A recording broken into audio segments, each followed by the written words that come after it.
If you don't want a divorce, then get out of this house right now." Those harsh words hit me out of nowhere, catching me completely off guard.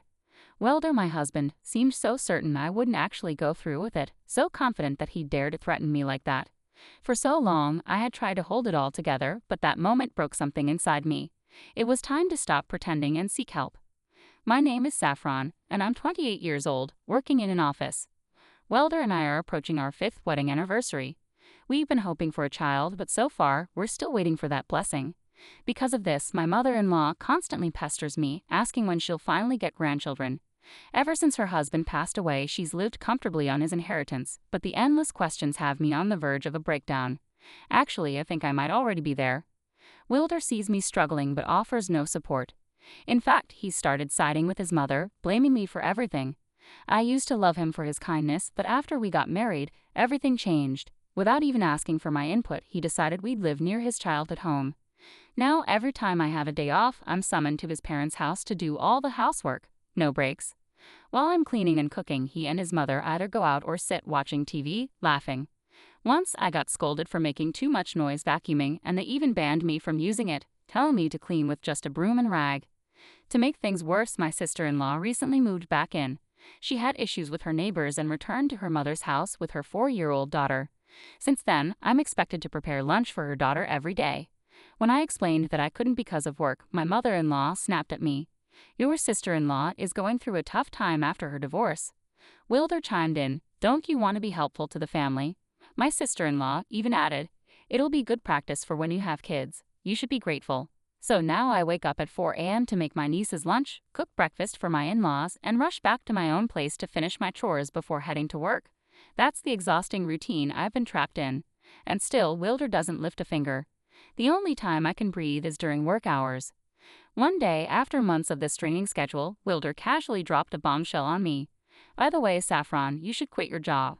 I stared at him in disbelief. "What?" I asked, completely shocked. "I've talked it over with my mom and sister. You know she's struggling. You understand, right?" "No, I don't understand," I shot back, trying to process what he was saying. "Quit your job and take care of the house," he said, without any empathy. Then he walked off to take a bath before I could even respond.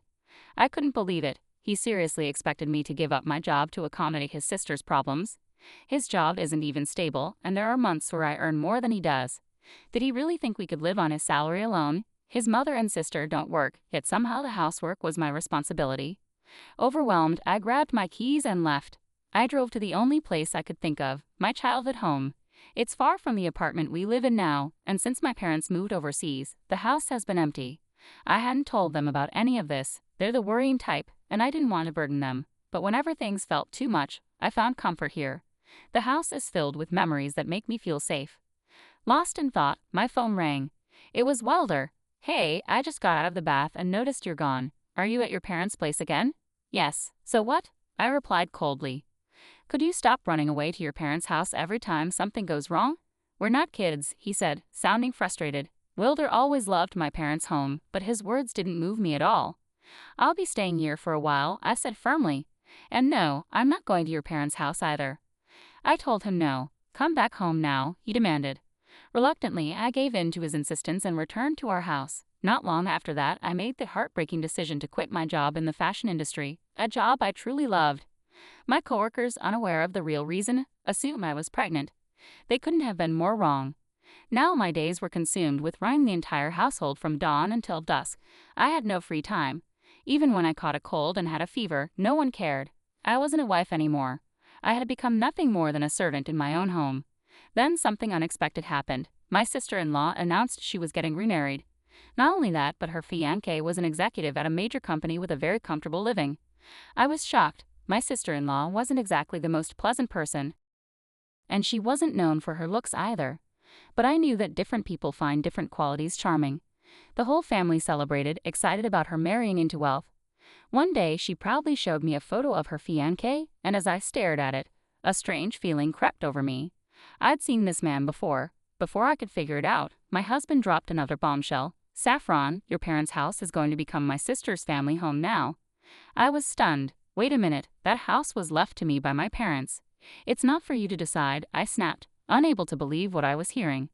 Wilder looked at me with a smug grin. "The whole family has already decided. You, who live off my money, don't get a say in this. Was this even the same man I married? He looked like a devil in disguise. That house had been left to me by my father as a safety net, a place where I could live if I ever had children. Wilder knew that. How could he be so heartless? Just when I thought it couldn't get worse, my mother-in-law chimed in. You can't even give us a grandchild. Can't you at least be useful around the house? I realized then that no one in his house was on my side. Feeling completely defeated, I went to my room, packed a few belongings, and headed straight to my parents' house. It was time to reclaim my life. I made a firm decision in my heart. I would never go back. Days passed without a single call from Wilder. For a brief moment, I thought maybe he had reconsidered, that perhaps he'd realized his mistakes. Then, out of nowhere, the doorbell rang. When I opened it, there stood my husband and his sister. "What are you doing here?" I asked, my tension rising. "We thought we'd take a look around," my sister-in-law replied casually, pushing past me like she owned the place. Despite my attempts to stop them, they completely ignored me and began wandering through the house as if it were their own property. I felt invisible, powerless as they snooped around. "This house is pretty nice. Too nice for you, Saffron," my sister-in-law sneered, her words dripping with malice. Without missing a beat, my husband chimed in. "When are you planning to move out, Saffron? My sister's wedding is coming up soon, and we need this house." I stood there, stunned by their audacity, struggling to process the magnitude of what they were demanding. Sensing my hesitation, Wilder smugly said, "If you don't want a divorce, then leave now." His overconfidence was unbearable. He clearly believed I'd never have the courage to stand up to him, that I'd cave like I always had. He even exchanged a knowing grin with his sister, thinking he had already won. "Got it," I finally said, my voice steady. His face lit up with satisfaction as they turned and left, excited about their upcoming family trip, a trip I wasn't invited to, of course. Before leaving, Wilder told me to pack my things and be out of the house by the time they returned. As I watched them drive away, I allowed myself a small, bitter smile. I had made up my mind. 2 weeks later, the day they were supposed to return from their trip, my phone wouldn't stop ringing. It was Wilder, calling over and over again, mixed with calls from my mother-in-law and sister-in-law. Eventually, I answered, unable to ignore the incessant noise any longer. "Hey, Saffron, where the hell are you?" Wilder barked into the phone. "I'm at home," I said, calm but firm. The home I had chosen for myself, not the one they thought they could take. I replied calmly, "Liar, you're not at the apartment or your parents' place." "What's the meaning of this?" Wilder demanded, his voice sharp. "What are you talking about?" I asked, genuinely confused. "Your parents' house. There's a for sale sign out front," he yelled. "Yeah, I put it up for sale," I replied, my voice steady. "What? What are you talking about?" His voice was filled with disbelief. "Well, after you all left, I gave it some thought. The house just felt so dirty, and you know how much I like things clean." I paused for a moment, then added, "Oh, and by the way, I'm divorcing you." "Don't mess with me, Saffron," Wilder shouted, his temper rising. "That was going to be my line," I said calmly. "Let's talk through our lawyers from now on." Then I hung up on him mid-rant. Before my in-laws had even returned from their trip, I had already reached out to a friend of my father's who worked in real estate. I didn't know much about selling a house, but he gave me great advice, and we managed to secure a fantastic deal quickly. As a side note, the apartment we've been living in was actually under my name. Wilder couldn't pass the screening process when we first applied, so since I had no intention of staying there, I canceled the lease and sent all of his belongings to his parents' house, cash on delivery. Despite everything, the calls from my in-laws didn't stop. They left all sorts of nasty voicemails, which I carefully recorded for legal purposes. According to my lawyer, Wilder was hesitating despite having said he wanted a divorce. It seemed he wasn't quite ready to let go of the free labor I had been providing all these years. I expected the divorce to turn into a lengthy battle, but to my surprise, Wilder suddenly agreed to it. My lawyer told me that Wilder, his mother, and his sister all showed up at his office, insisting they wanted the divorce finalized as quickly as possible. Apparently, my mother-in-law had convinced him that with my sister-in-law's new wealthy husband, they could easily hire a housekeeper and get rid of me, the barren wife. They even thought Wilder could find a younger, more suitable wife. In the end, they offered me a small settlement on the condition that I would have no further involvement with their family. I couldn't help but laugh at the irony. After everything, that was supposed to be my line. Still, I accepted the offer. Not long after, my sister-in-law remarried, and for a while, life was finally quiet. Taking care of just myself turned out to be much easier than I ever imagined. I couldn't help but wonder why I hadn't divorced sooner. I was finally free and ready to enjoy my new life. Just as I was embracing that newfound freedom, something unexpected happened. One day, out of nowhere, my in-laws showed up at my new home. Before I could even react, they barged in, and my ex-husband demanded, "We need to talk. Sit down." Although I wondered who they thought they were, I decided to humor them and took a seat. Wilder looked at me and said, "Come back home. We forgive you." I stared at them, mouth agape in shock. "Excuse me," I thought. Deciding to have a little fun with their audacity, I replied, "Oh, are you here because your sister's husband disappeared?" Their eyes widened in disbelief, and they stared at me as if I'd uncovered a dark secret. "What do you know?" Wilder demanded. "After we registered their marriage, he vanished. We haven't been able to contact him," my mother-in-law chimed in. "On top of that, he ran off with our family's money. Did you have something to do with this? You brought us terrible fortune, you wretched daughter-in-law." I couldn't help but smile at their baseless accusations. Tired of their nonsense, I decided to reveal the truth. "Well, I didn't realize your sister liked hamburgers so much." Wilder snapped, "What are you talking about?" His face twisted in confusion. "Didn't you know? Your sister's husband isn't some high-powered executive. He's just a part-timer at a fast food burger joint," I said, watching as my sister-in-law froze, her face draining of color. She was utterly speechless. I continued, "Back when I was single, a friend and I loved visiting different burger joints. There was one particular place where an employee kept making mistakes and was constantly getting yelled at by the manager. That man turned out to be your sister's husband." Her silence was deafening. "When I started dating you, Wilder, you made me give up burgers, so I stopped going to those places.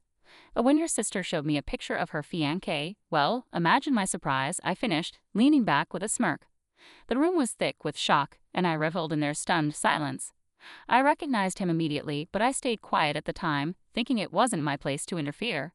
However, now that they had barged into my home, acting like they owned the place, I couldn't resist. I casually pulled up the homepage of the burger joint and showed them the screen. My sister-in-law's face drained of color as she stared at her husband's picture. "By the way," I said, feigning nonchalance, "I visited the shop recently. Guess what? Your husband doesn't work there anymore. Looks like he's skipped town."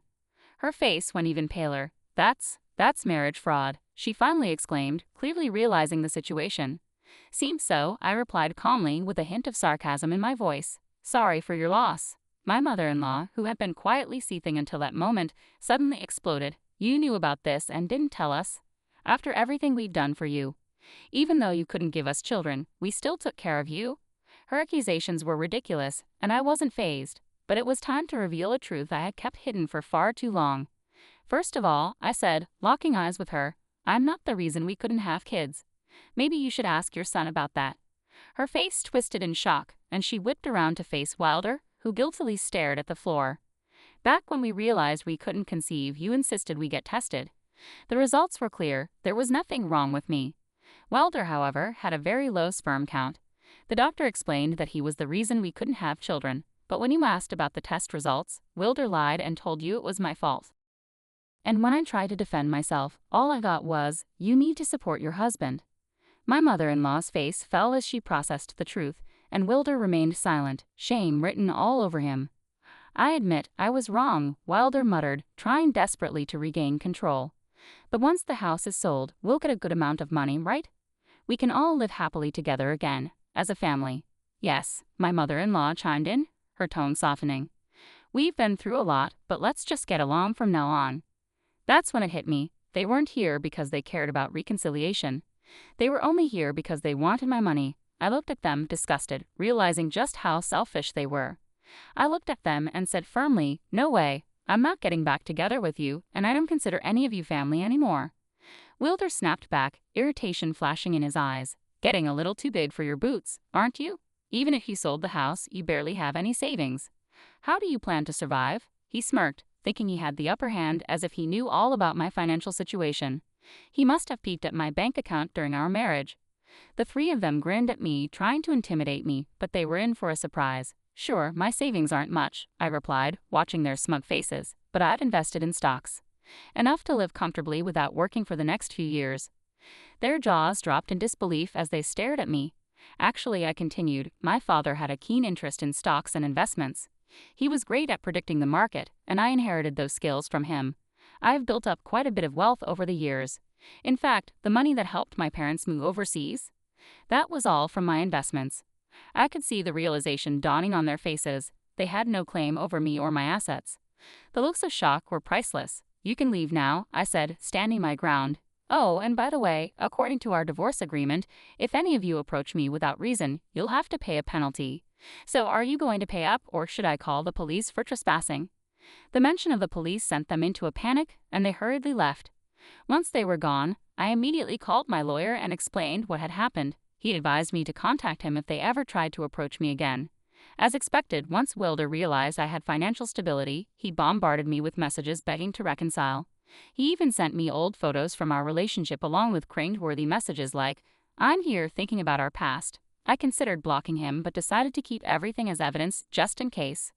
It was almost laughable how he managed to text me so much during work hours, but honestly, I didn't care anymore. The final straw came when he started reaching out to my friends.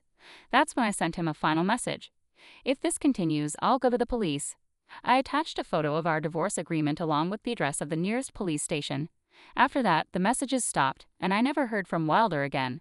My lawyer informed me that Wilder had quit his job after his sister got remarried, foolishly thinking he could live off her new husband's wealth. While I was navigating my divorce, I had asked my lawyer to investigate another issue that had been bothering me. Shortly after Wilder and I got married, I noticed some of my personal belongings starting to vanish. It began with a necklace I had bought myself when I was single, followed by a fountain pen my parents had gifted me when I started my job. That pen meant the world to me, and losing it hurt deeply.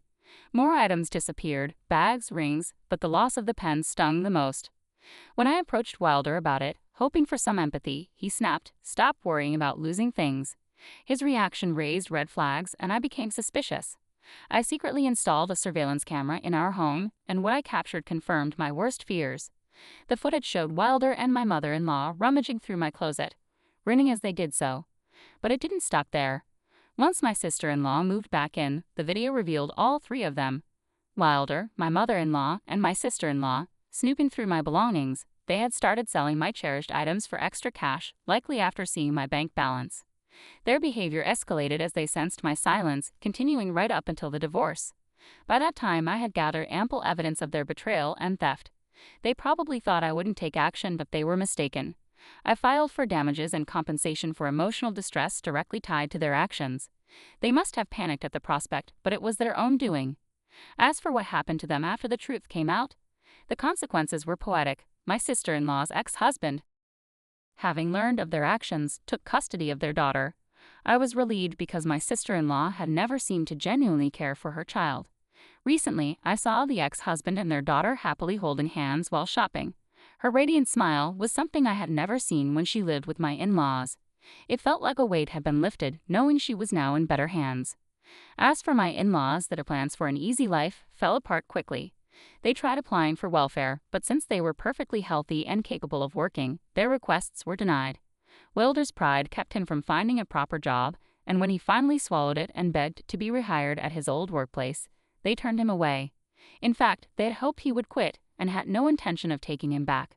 To add insult to injury, they even called the police on him, humiliating him further. Now he scrapes by with day labor jobs, far from the lifestyle he had envisioned.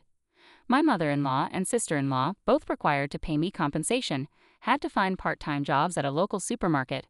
Neither had much experience, so they struggled with even the simplest tasks. Rumor has it that ever since they started working there, supermarket sales have plummeted, and they've been dubbed the plague by the neighborhood, as if they'd brought bad luck wherever they went. As for the house they lived in, it turns out they didn't own it after all. It was a rental. When they could no longer keep up with the rent, they were forced to move into a rundown apartment in a bad neighborhood, living hand to mouth. From what I hear, they're constantly arguing, with their fights becoming so loud that the police have had to intervene. The irony of it all is that their attempts to control and take advantage of me led them straight to a life of misery. As for me, I've never been happier. Selling the house provided me with enough money to start my own business. I partnered with a colleague from my old job, and together we launched a new apparel company. Our business has been thriving, even garnering features in magazines and on TV. Returning to the job I love has been incredibly fulfilling, and I owe a significant part of my success to what I endured. But the best news of all, I've met someone wonderful through my work, and we're getting married. His family is kind and loving, welcoming me with open arms. The biggest blessing? We're expecting a baby. I'm finally going to be the mother I've always dreamed of being. My life is now filled with joy and love. Next year, I'll be a wife and a mother, and I've never felt more content. Everything I went through, the pain, the betrayal, the heartbreak, has led me to this moment. I'm living the happiest chapter of my life right now, and for the first time in a long while, I'm truly at peace.